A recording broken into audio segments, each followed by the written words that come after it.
very delighted to be here with my panelists, and we're all part of the society, the Armenian Society of Fellows, which is a global network of Armenian scholars, academics who are working in a whole host of fields. And we have been partnering here in Armenia on many projects, but one that we're really excited about is work in the AI field, very much aligned with the focus of today's Digitech. So I'd like to introduce each of the panelists, and then we will jump right into the topic at hand. Let me start right on my left, Anna Seferian, who is a higher education expert and a specialist in online learning innovation and the role of technology in shaping organizations. Dork Sahagian is next, a climate scientist at Lehigh University, currently on a Fulbright at the American University of Armenia. He is a Nobel laureate and an expert in long-term systemic thinking. Some of you met Rev Lebaredian this morning, NVIDIA's VP leading Armenia's $500 million AI data center. We're looking for that to double, Rev, sometime soon, so have a conversation with Jensen. That's just phase one. Yeah, this is just phase one. And of course, working to establish Armenia as a regional tech hub. And finally, Maria Titizian, founding editor-in-chief of EVM Report, specialist in combating misinformation during Armenia's security challenges. And myself, I am a higher ed leader, a humanities scholar, so I don't come out of the technology world, but I'm very interested in the intersection between AI and learning, as well as how it encourages us to think about what it means to be human. So we have a wonderful variety of perspectives here, and I'd like to just jump right in. When I fly here to Armenia and other places, I spend a lot of time on planes. I read different books. And one of the books I picked up recently is called Nexus, A Brief History of Information Networks from the Stone Age to AI by Yuval Noah Harari. Some of you know him from earlier work on Homo sapiens. He has some fantastical ideas, makes some big leaps, all of that is true. But I think he focuses on something that is very much relevant to the conversation we need to have today around AI, and that is how information networks have shaped human societies throughout history. He argues that these networks have served not as conveyors of objective truth, but as mechanisms for creating shared fictions, sustaining social order, and enabling both cooperation and manipulation. Of course, cooperation will lead to the opportunities in our title. Manipulation may well lead to those pitfalls. His central warning is that we should be careful about summoning powers we cannot control. This gets to the fear of what AI might be, but we also need to be thinking about ways to harness AI's benefits responsibly. So as a frame for our conversation today, I'd just like to put out there that we should reflect on how we might have a productive conversation about AI's impact while distinguishing between reasonable preparation and speculative alarm. So my first questions really focus on this transformation that AI is creating in our society. And I want to begin with you, Rev, actually, and really focus on this question about what evidence do we see of both disruption and adaptation in our current AI moment. Or to put it another way, is AI primarily a tool that amplifies human capability, or a force that's fundamentally changing what it means to be human? A small question, I know. Well, I'm not sure that I am the best equipped to answer that question. As an engineer, as a technologist who's building these, we can't answer, we're not the experts on the philosophical, the ethical side of this. But as a human, I have opinions on the matter, so I can speak to that a bit. As far as disruption goes, by definition, it's disruptive. All new technologies are disruptive. The more powerful the technology, it's going to change things. That's the very nature of how technologies work. This technology is fundamentally different than all of the other technologies that preceded it. To date, the before AI, essentially all technologies we developed were amplifiers of human productivity. That's how economists define technology, is giving your labor force a new technology, take the same amount of laborers and make them more productive. And these happen because they're tools that you give to the humans. Give them shovels, you can give them tractors, you can give them a computer to tabulate numbers very quickly. But fundamentally, you still need the human to participate, and you're limited by the number of humans you have. This technology, as we push it further and further, can start acting on its own. And it acts less like a tool and more like a participant in our economy as an actor in the economy.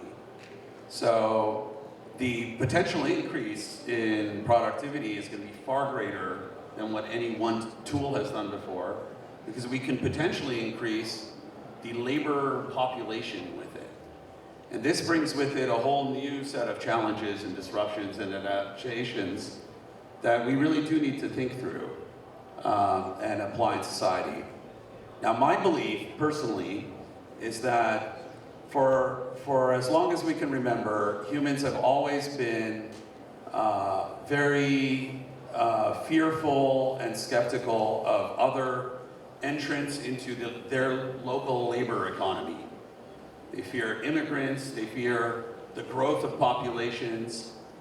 We fear that the amount of work we have to do and the amount of value we can create is finite, so that this is a zero-sum thing. As you bring other participants into this creation, you're going to have to share it with them and have less for yourself.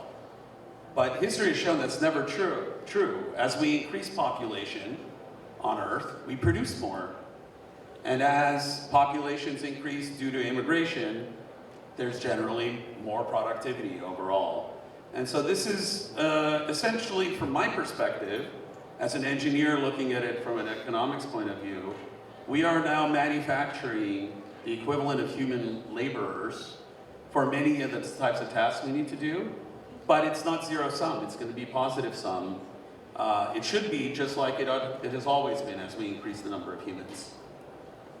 Well, you know, I live in Silicon Valley like you do, Rev, and of course there's a kind of tech optimism that technology will always produce something better. And I think over the span of time that's been true, but sometimes the speed of change can impact what that is. And when we have time to absorb it, and societies have time to adapt and develop countermeasures to the worst potential negatives of new technologies, we find a way to find stability and move forward.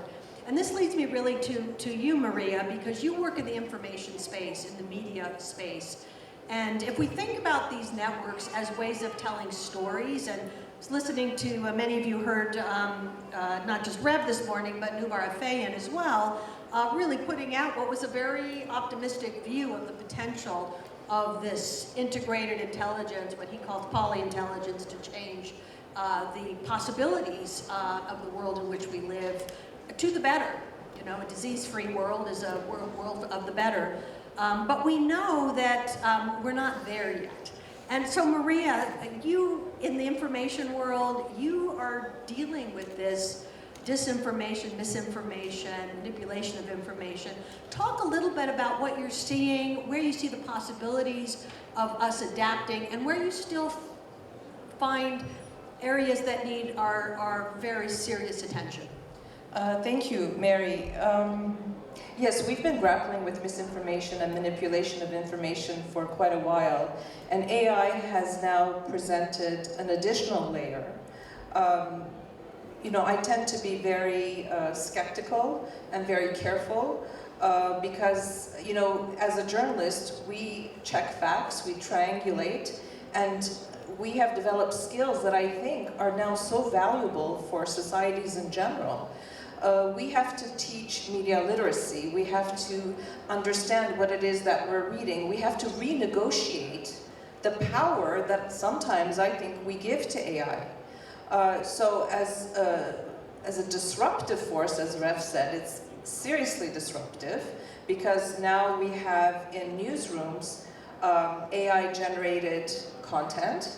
We're seeing AI causing the loss of jobs, anywhere from copy editors to translators. In my own newsroom, we don't use translators anymore because AI is doing such a phenomenal job.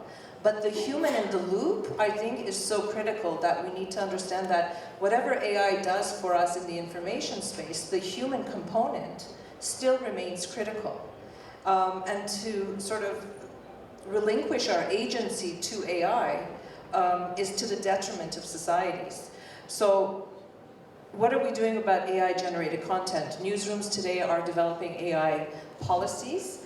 I've seen an uptick in our own content that we get from contributors of the wide use of AI, and the articles begin to sound synthetic, artificial, like in the name itself. I can tell when something has been put through ChatGPT or Gemini or whatever it is that people are using. And certainly, I'm not saying I don't use it.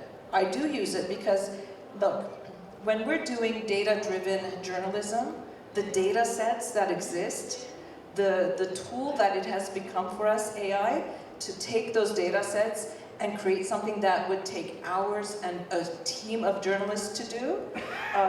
So how do we use it to the benefit of disseminating information that is important for societies and not fall into the trap of believing everything that AI is producing for the information space.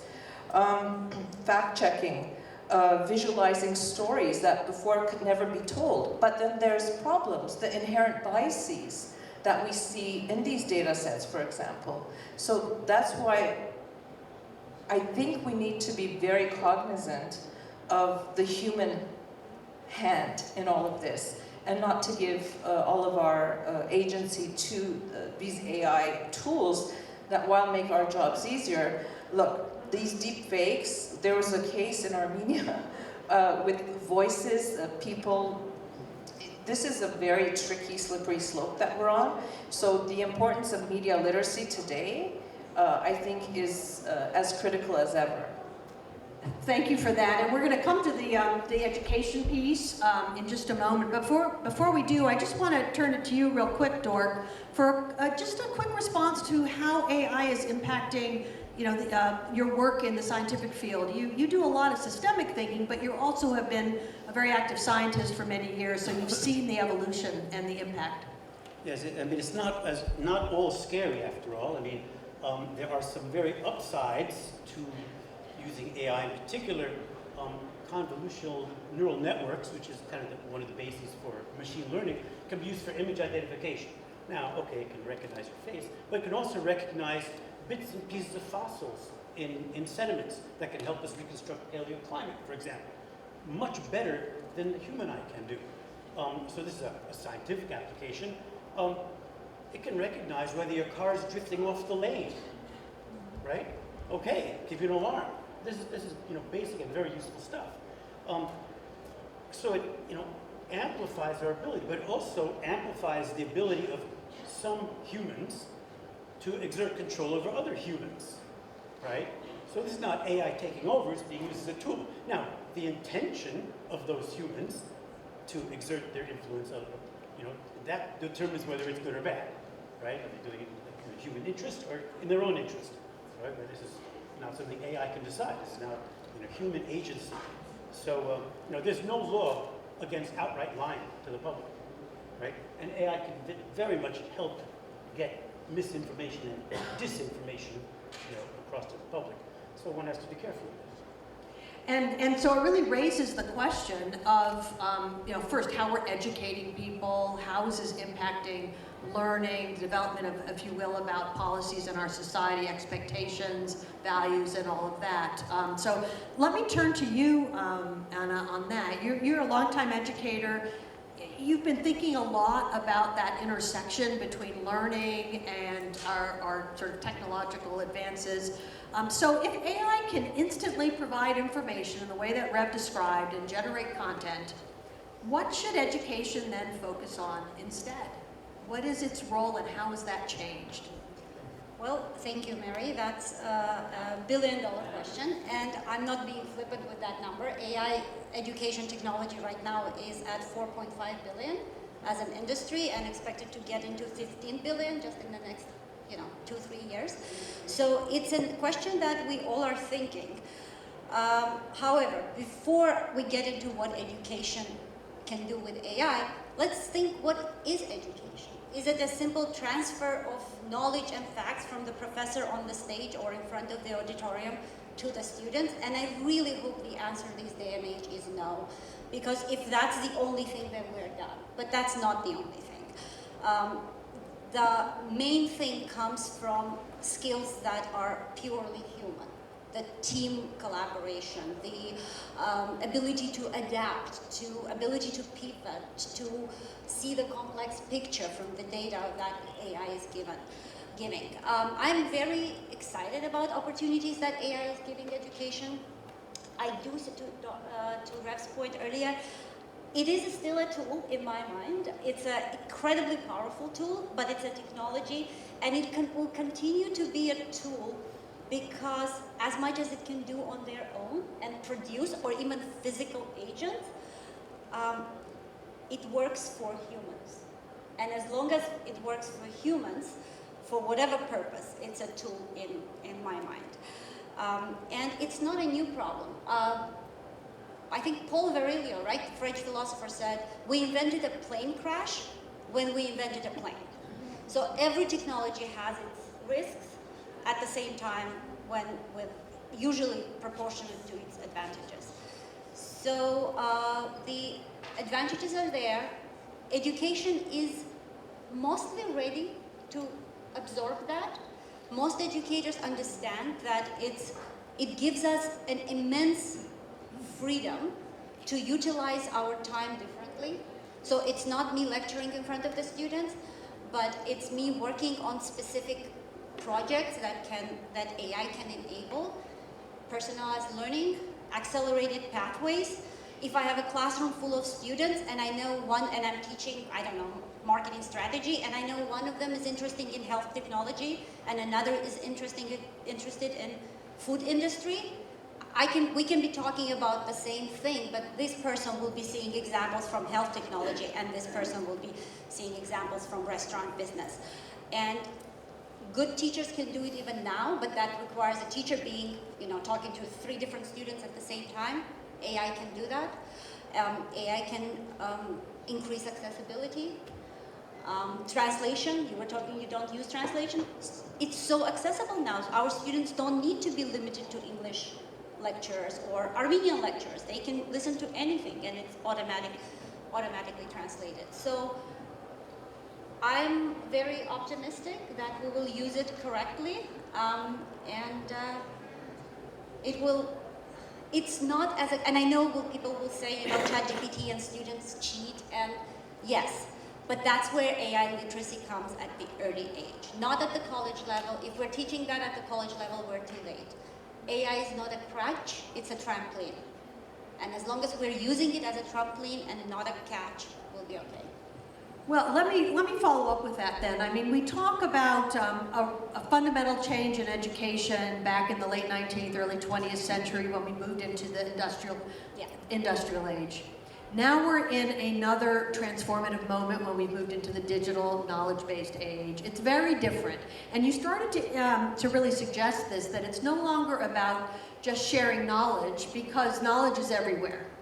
It's now about using judgment to assess that knowledge and understand what its implications are, and then how to frame those next questions. So Rev, let me throw this back to you now. You're in business, you're hiring these graduates from universities. You may be in the technology side, but you're thinking a lot more than you even admit about what the implications of this are. What are you looking for from the educational system to create the kind of minds and knowledge and experience that is different from the deep technical knowledge and really more about how we use it and shape it, for the to develop the kind of society in which we all want to live? Well, it's funny you say that. You phrase it as, what am I looking for that's different? Actually, what I'm looking for is what I've always wanted to come from the education system. I think the way we teach our children, the way we teach in general. You said late 19th century or early 20th century. This is essentially the Industrial Revolution, and so we applied industrialization to how we teach to scale up the teaching, that knowledge transfer. We took our limited resources, which were teachers, and we have them teaching as many students as possible. This is fundamentally flawed. We know that because anytime a parent wants to get a good quality education for their child, they look for a school where the classroom size is small, right? That ratio of number of teachers to students is extremely important. The more personalized it could be, the more individualized the teaching can be, and the less you have to get everybody moving in the same track in the same way together, the better the teaching experience would be. You kind of want to invert it. You want to have more teachers than students in an ideal environment. This is what the princes would have, essentially dozens of teachers and experts to train them their whole lives to become a king. That would be the ideal situation if everybody could have that. What I've always looked for when I'm hiring is not the specific skills that they learned in school. That's important. You know, they have to have some basics. They need to know how to do math, how to do computer science, and some all the basic stuff there. But in the field that I'm in, everything's changing all the time. You constantly have to be learning. And so the meta skill, being an autodidact, being able to teach yourself things and learn from the information that is available to you, around you, is critical. And so I'm always looking for I actually couldn't care less what their grades are, typically, or even which schools they came from. The thing that's most interesting to me is, what did they do kind of on their own? What projects did they work on? In software engineering, it could be an open source project that they poured their heart and soul into and taught themselves something. And if there's evidence they can do that, then there's a good chance they could work at NVIDIA and be successful. Because since I've been at NVIDIA, I've had 30 different jobs and had to learn completely different things that I never imagined I would be doing. That's the skill we all need to have in this abundance age of information and knowledge. That skill is the most important one. And if we can figure out a new educational system where we teach people how to learn and how to be productive in a rapidly changing environment, I think we'll be successful. This is why it's music to my ears what you say, because I'm a humanist. And in the 20th century and the very early part of the 21st century, it was always STEM, STEM, STEM, and we've seen declines in enrollments in the humanities and social sciences. But what you're describing is very much at the core of what the humanities and the social sciences actually teach, and then the speed of learning and the speed of change is so critical. But we have a scientist here on the panel, so I want to turn next to you, Dork. When you're thinking about education for science, I'm guessing it's not all that different, but I wonder if you could talk a little bit about how you see learning changing, particularly with the tools and the possibilities that AI provides. Well, it's pretty different now. Content is easy. We all have it in our pockets, right? I mean, facts and figures, we just look them up. So we don't need to be spouting that in the classroom from kindergarten on up to graduate school, right? And I think, to Red's point, right, teach them how to think. They have to be able to learn and figure things out in a rapidly changing environment, and that's key. And it changes how we have to teach. So how do you teach critical thinking, right? It's kind of tough. I mean, I wrote an introductory textbook for environmental science, kind of Environment 101, right? No prerequisites, anything. And I didn't fill it with facts and figures. First of all, they'd be out of date by the middle of the semester. And second, it's not going to help. They can look them up anytime. But it's a question of how do things work? Make it think about it. How does a photovoltaic cell work, right? How does the greenhouse effect work? What about the ozone cycle? I mean, things that they have to understand processes and to learn how to think rather than memorize, facts and figures. And I'm hoping that's changing more rapidly than I'm realizing, because I think we need to change very quickly in that direction. And it may be that AI can help us in that direction, and it may be that it can hinder us depending how it's used. So a question for Anna, and then I'm going to turn to Maria on the same thing, but let me frame it this way, Anna. You're thinking about the ways that higher education then has to change in order to really create that environment and that learning environment that both Rev and Dork have spoken about. Are you seeing those changes happening? What do you wish higher education was doing more of? I wish higher education had a little bit more resources to implement AI more broadly than it is on several teachers that are being extremely innovative and doing it for in the classrooms for 1, 2, 3 students. I also wish that it started earlier and the students will come already with certain base on how to use AI, as I said, as a trampoline rather than a crutch. I do see it happening in schools, cybersecurity school. I'm familiar with several departments in cybersecurity. My background is business schools. So those are the schools that adopted a little bit faster.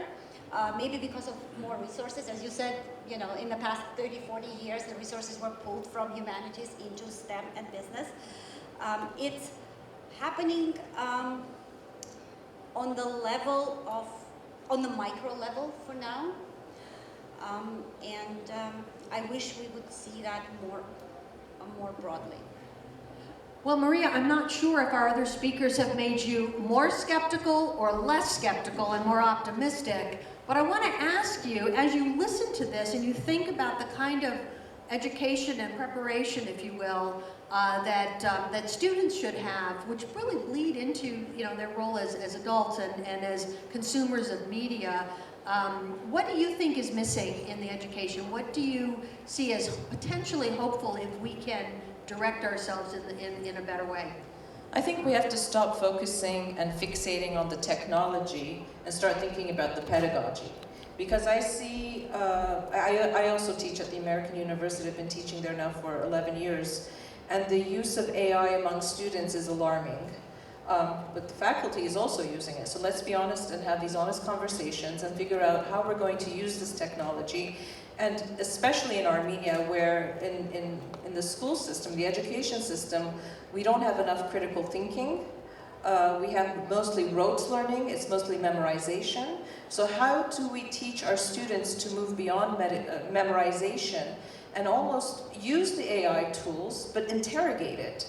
Search for the truth, because the truth is also, because there's so many, I don't want to fixate also on the biases, but there are inherent biases. And sometimes, these tools aren't always 100% accurate.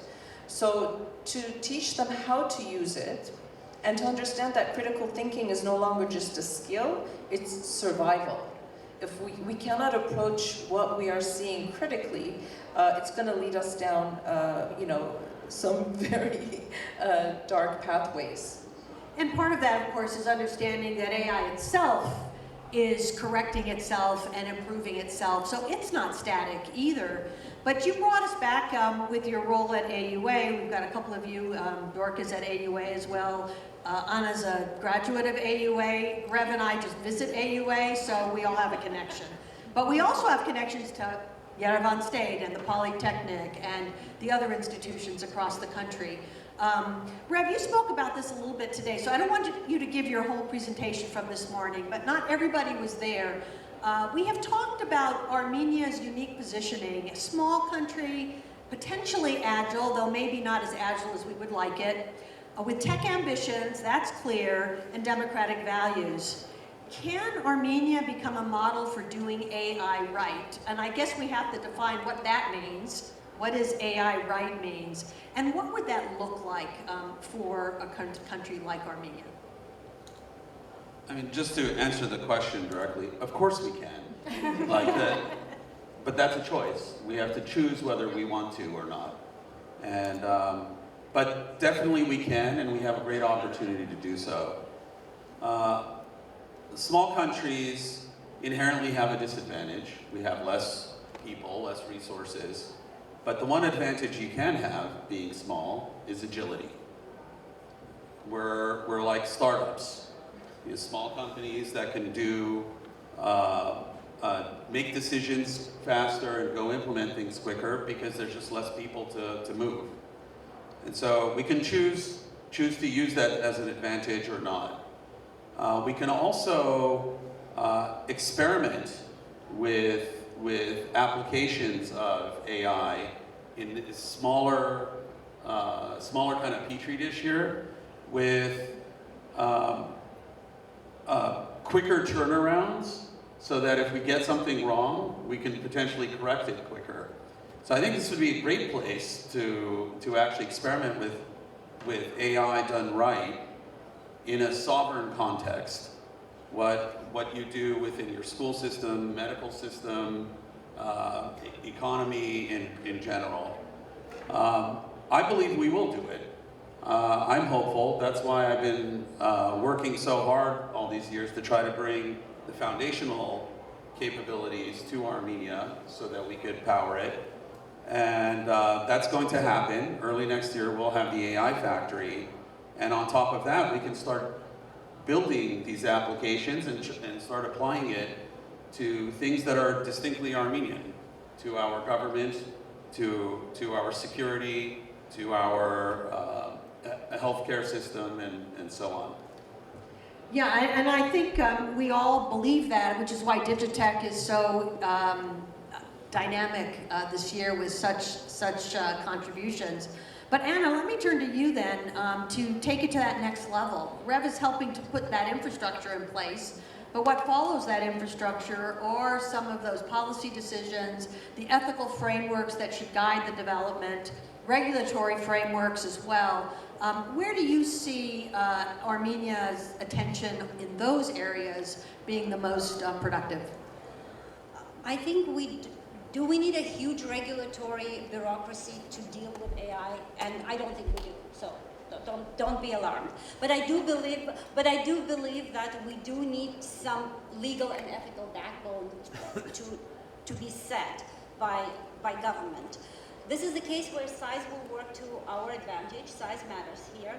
And basic principles of transparency and accountability that some companies will have inherently, but have to be established on the national level, my opinion.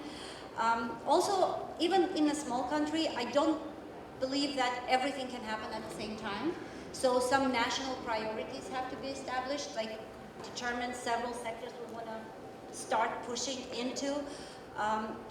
AI into, and to me that's defense and education. And then the main thing is the deliberate innovation. So we are not just doing AI for the sake of doing AI. We determine a specific problem that needs to be solved.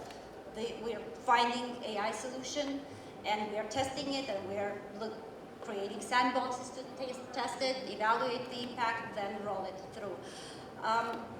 There are a couple of countries smaller countries that did it pretty successfully. The government setup, Singapore comes to mind, Estonia comes to mind, and especially on their education side, I was pretty impressed with what they did, implementing the AI as a remedial thing on the very early, like kindergarten level and up.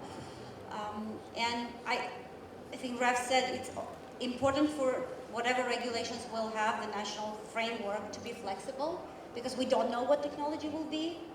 As I usually tell my faculty, we don't know what we're training students for. We don't know what jobs they will have. They need to have a general thing. The same with this. We don't know what regulations will do. And one last thing, we can't have AI regulation here and all the other regulations here that just have to be part of whatever. Like if it's law about advertising, we can't have law on AI sitting separate, and there should be a piece on AI in the advertising law, for example. Well, with that, in that context then, Maria, let me go to you. I'm going to jump back to Dork on sustainability in a minute, but I want to pick up this thread, which is really about, you know, in EVN report and the work that you do, you really see across the country in all these dimensions. How well positioned do you see us as Armenia as a country to begin to build some of this ethical regulatory environment that fosters positive growth, doing AI, if you will, the right way, develops the economy, continues to strengthen it, doesn't choke innovation, because that's always the worry of bureaucracy, but also is mindful of what you were concerned about right up front, which is the manipulation sometimes of information?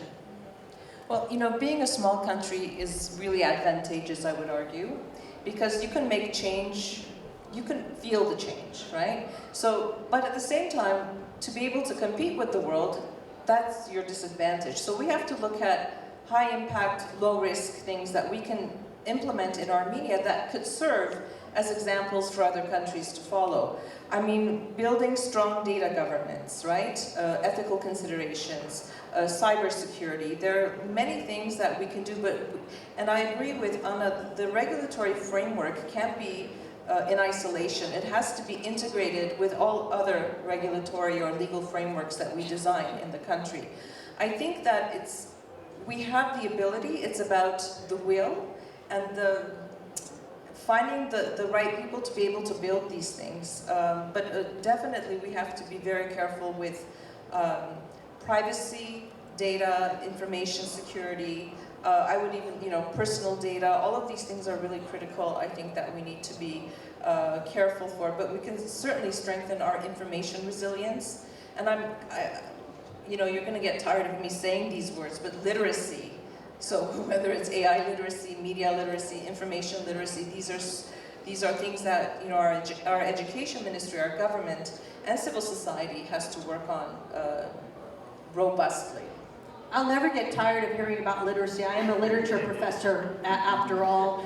And I appreciate that. I think that's right, because it's about having our development happen across the board, building those infrastructure technology pieces, but also building the civil infrastructure that ensures that it works to the good and the thriving of the country. But Dork, this is where I want to turn to you. You're an environmental scientist. And with what I read about AI, and you kind of glossed over this morning, Rev, about all of the, you know, the energy that's needed to power these very advanced AI factories, for example, right? It's real. And the metals and the whole thing. So from your perspective, what should Armenia be looking at to ensure that this environment that we're creating is sustainable and is healthy, as opposed to, it's an opportunity and not a pitfall, because that's a place where it could be a pitfall. Indeed. And Armenia's size and agility, you know, should make it possible for a few dedicated people to influence the rest to behave in a more sustainable manner. Okay, so this now involves, you know, public behavior. And well, you know, how do you change that? Well, usually it takes examples, heroes, which are people, to get the message out, but AI could be used to most effectively inundate the public with more sustainable messages. And there's examples. I've been here a couple of weeks only, and I see people, usually young guys, get in their cars and floor it, zoom right up to the next red light and slam on the brakes. Like, what? What a waste, right? And then water. It's as if it's a never-ending fountain coming from the sky. No, I've never seen water wasted so much as here in Yerevan. And I don't know about the countryside. I saw the fish ponds going on down there in the Ararat Valley, evaporating like crazy. Wait a minute, you know, water is a precious and limited resource. Right? So how do we get that message out? Well, somebody's got to say it. right? And then through AI, we can reinforce it. So I think this would be a very powerful and positive use for AI for sustainability. I hate to admit it, but I haven't quite learned that lesson either about the red lights, but that's a whole different conversation. So you're really describing something where It's young Armenian men and you. She's young at heart, after all. What can I say? I was meant to drive the Autobahn. Anyway. But what you're really talking about is a balance. If we can get these other things right, we'll have the resources to really support the building of the AI infrastructure. And it's about being intentional across the board. So let me turn to something else. And this is a question I'm always concerned about, which is the speed versus wisdom question, right? Innovation comes fast. It's coming faster now than ever. We all know, I think many of us know Moore's Law. The capacity doubles it used to be 3 years, 5 years. Now it's about 18 months. Maybe it's faster now. And humans are kind of built to absorb change over a couple of generations, not over a few years. And so we're feeling that disruption of just speed. But there's also a fear if you don't change fast enough, you're going to fall behind. And yet, wisdom comes, at least those of us who are older in the room like to believe that wisdom comes with time. It's something that you develop over time. So how do we really think through the balance between speed and wisdom? And I think it's another way of talking about how do we ensure responsible AI development. And I want to I'll start from you, Maria, and just come right down the panel. Just one key principle each for responsible AI development. What kind of policies, behaviors do you think are necessary to ensure that we capitalize on the opportunities? We certainly don't want to waste them, but also avoid the worst pitfalls that we know are possible with unfettered AI. It's difficult for me to answer that question in terms of what kind of policies, and I know this sounds counterintuitive, but as a journalist, I prefer to be the tortoise and not the hare. Speed will always get you in trouble. It's not always, being number one is not always good for the country. So we have to innovate responsibly, and we have to measure carefully. Unfortunately, in our public discourse, in the way we devise policies, and this isn't only an Armenia problem, sometimes we choose not to look at the evidence, not to look at lessons learned, and we want to forge ahead because we want to be the first. And I think we have to just take a minute, even if it's 60 seconds, literally, to look at what are the pitfalls and how to do this responsibly. Because it's a field that's, like everybody is saying, is changing so quickly, it's really hard to keep up. That's what I would say. We can ask AI what the pitfalls are and we'll get an answer, but Rev? I think one of the most important things we have to be focused on as we build these systems is that there always has to be a human in the loop somewhere making the decisions. With this, I didn't disagree.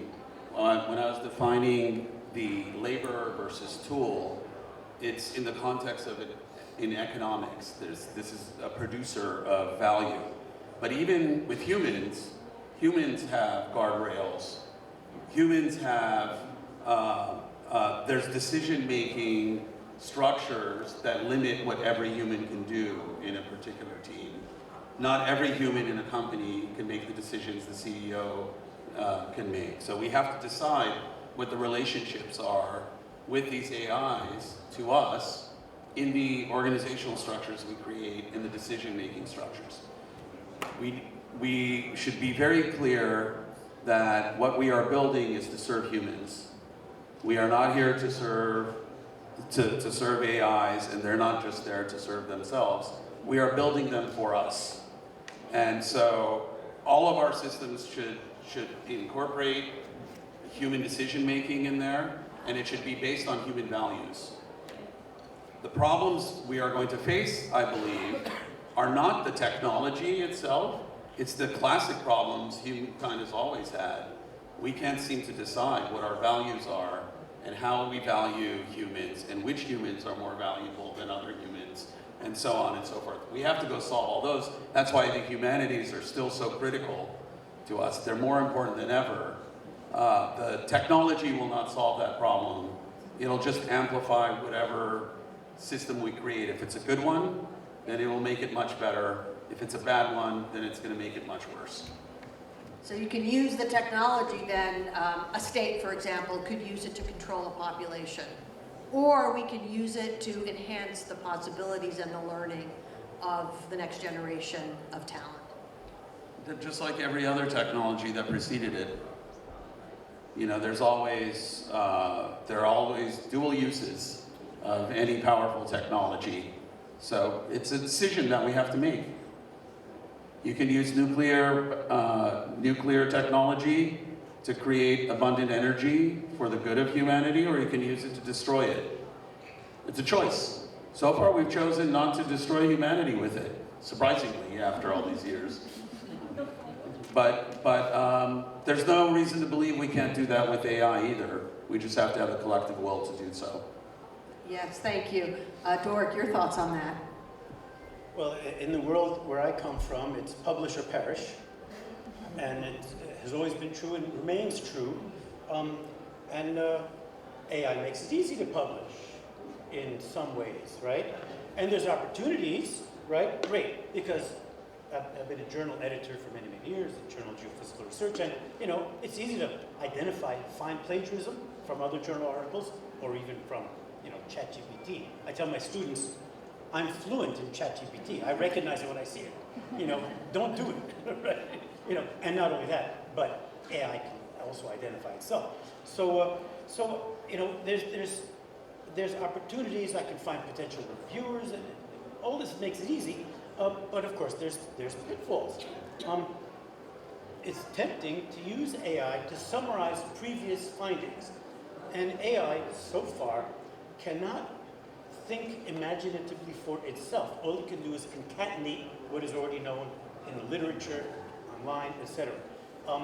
Which is, you know, it can find objects, it can do a lot of things, but it cannot have a new imaginative thought, which publications are supposed to be for. It's dangerous to use AI to evaluate others' work, right? This should be done, in my opinion, by people. In reviewing papers, is this meaningful? Is it going to change the direction of other people's research? This needs to be decided by people rather than AI, although we can use AI to help us make those decisions, but as Reb mentioned, there needs to be a person in that loop. Anna, your thoughts on this question? So something that I already mentioned, to me it's a deliberate approach to, you pick a problem, you create a sandbox, you have several companies or several players to propose a solution, test the solution, test the impact on both ethical side, technological side, and then pick a better solution and implement that, and not jumping with 2 feet forward. And that might be the educator in me, or that might be just a person who doesn't slam on the brakes too often. Okay, I'm never going to live this down. I know. Well, so it is. But I think this is a really important question, because the human quality is the one thing that you've all said that we can't lose. At the same time, we know that AIs are becoming more intelligent and smarter, so they can do more. So the question then becomes, what are those human qualities that are becoming more valuable because of AI and the way it works, rather than less valuable?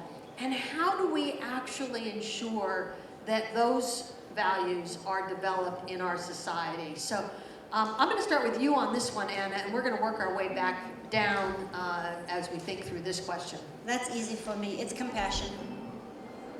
Compassion and kindness. And I think it's even more important in the field where we consider deep thought, deep knowledge, and deep expertise, like medicine or education. In fields like that, where AI can do hugely beneficial things. And I'm a beneficiary of the advances AI in medical things. AI picked up something on the test that doctor did not, just lately for me. But in those fields, especially compassion and kindness are the most important thing that we have to keep. And maybe, hopefully, teach in schools and higher ed. That is so sweet. I'd say value judgments are critical. Really, only people can decide what's important, or maybe only people should decide what's important within the context of cultural and societal norms.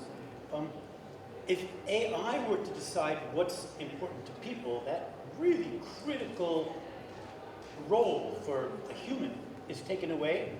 And I see it all over the place where AI is telling people what to care about and what's important, giving ideas, then reinforcing it and reinforcing it in many, many different ways through social and other media. To me, this is a very dangerous thing where people need to retain that role themselves. And that's why he's a scientist. To some extent, I'm actually an optimist here. I believe that ultimately, as we make more and more advanced AIs that can create more things that would seem to be valuable to humans, we're going to end up valuing the things that originated from a human even more. We see this all the time with industrialization. You can go buy some product, a t-shirt, some toy that has been manufactured in a factory that can produce very high quality items, but at scale for very cheap. Or you can go get the handmade one that has all the imperfections that come with the human behind it and their story behind that. And generally the human one's much more valuable. That's what humans value. One of the largest companies in the world, worth a few $100 billion, is Hermes. They are making purses and goods the same way they've done for 500 years. And that's why you can't, even if you want to, pay $30,000 for a Birkin bag. Why is that? That's because humans value that. I often use this thought experiment with people. Imagine an alien came to Earth, gave us this instrument that would allow us to take an object and replicate it molecule for molecule exactly, such that the copy would be indistinguishable, and we would know, scientifically we can't distinguish between them. If you played a shell game with it and mixed it up, we would never know again. And so the alien leaves and we go duplicate the Mona Lisa. Now, if you take the original, and we know it's the original because we tracked it, that's the only reason we know this is the one, and you take the copy, and you offer that to most people, which one would they choose to take? Most people will take the original. And now why is that? It's because the physical thing, the molecules actually have no value to us. The value is something we project as humans onto this object. And we project it because we have this knowledge of the story behind that object. And that object originated from another human who we have stories about that are connected to it. That mere idea that this is the one that was hanging in the Louvre, that Leonardo da Vinci touched, the idea of that makes this priceless to us. And so that will not go away. Actually, the more we create, can automatically generate stuff from a machine, the less valuable those things are going to be, and the more valuable the human created things will be for us. For the record, I'm a very optimistic person, but my question is, are we creating Mona Lisas? But that's a different conversation. I think the human component that will remain and shall remain is reflection, the ability to discern, and critical thinking, and of course, empathy. But then I was talking to my colleague, she goes, do humans have empathy anymore? But let's be optimistic and say, yeah, these are the things that I think will be crucial in this new age that we're living in. Yeah, and the empathy, I like, we have compassion on this side, empathy on the other, and creativity in the middle. And I think that empathy piece is a really interesting one. We really haven't touched on it, but the whole question about social isolation and social connection, AI very much intersects with this, and we're seeing more and more stories about agentic AI is beginning in some of these avatars, and the others are beginning to take the place of people and personal connections. That tells us something about our society and maybe some absences in our society that we need to create in a different way so that we can connect people in real time, if you will, rather than through the technologies. We're just about out of time. I want, for the audience's sake, I want to just throw out some other questions just to give you a sense. We've only touched the surface of really, I think, what we need to be thinking about. But as we consider Armenia as a lead in how AI can be done right, we really need to understand how we need to prepare the next generation for AI in this country. And that means really think about our educational system. There's a great deal of work. I know I've been involved with it. Others of you have as well, about higher ed reform. Are we really teaching and learning in a way that's going to enable us to grow this work and really take advantage of it? Are we thinking about what jobs we want to educate people for and become AI-proof, if you will? Because even with more productivity, people still need to work and have a means for their own stability. So there's something to be thinking about there. What are some of the early warning signs that we should watch for to make sure that we're not veering off course so that we can correct before we go too far?